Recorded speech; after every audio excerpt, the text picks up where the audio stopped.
Hi, நான் உங்கள் doctor Aishwarya. So இன்றைக்கி வீடியோவில் நான் சொல்ல போகிறது வந்து ஃபில்லிங் பற்றி. ஸோ ஃபில்லிங் ஆர் எங்களோட டேர்மில் பார்த்தீங்கன்னா ரெஸ்டரேஷன் சொல்லுவோம்.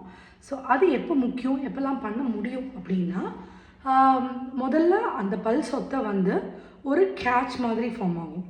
அதாவது ஒரு கடுகளவுக்கு ஒரு ஆழத்தை ஃபார்ம் பண்ணும். ஒரு சாசர் ஷேப் அப்படின்னு சொல்லுவோம்.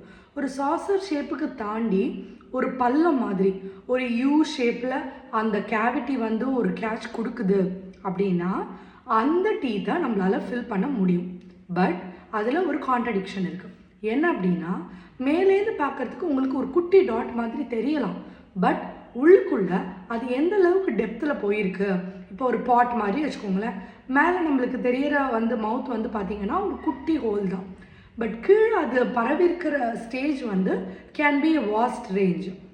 ஸோ அந்த மாதிரி ஒரு சொத்து மேலேருந்து பார்க்குறதுக்கு சின்னதாக இருந்தாலும் உள்ளுக்குள்ளே அது எந்த அளவுக்கு பரவிருக்குன்றதை பொறுத்து தான் எங்களால் வந்து ஃபில்லிங் பண்ண முடியும். ஸோ அந்த பரவலே வந்து பார்த்திங்கன்னா ஒரு 2வது லேயர் ஆஃப் டீத், அதாவது எனாமல் அண்ட் டென்டன், அது வரைக்கும் நம்மளால் ஃபில்லிங்கிறத பண்ண முடியும். அதுலேயே சில பேருக்கு ஃபில்லிங் கேட்காது. ரொம்ப ஓவர் ஹைப்பர் சென்சிட்டிவிட்டியாக இருக்கிறவங்களுக்கு ஃபில்லிங் பண்ணினீங்கனாலும் டிஸ்கம்ஃபர்ட் இருந்துகிட்டே இருக்கும். அவங்களுக்கும் ரூட் கெனால் போகிற மாதிரி தான் இருக்கும். Are we have to do dental hypersensitivity treatment பண்ணிவிட்டு நம்ம அப்புறம் ஃபில்லிங் கொடுக்குற மாதிரி இருக்கும்.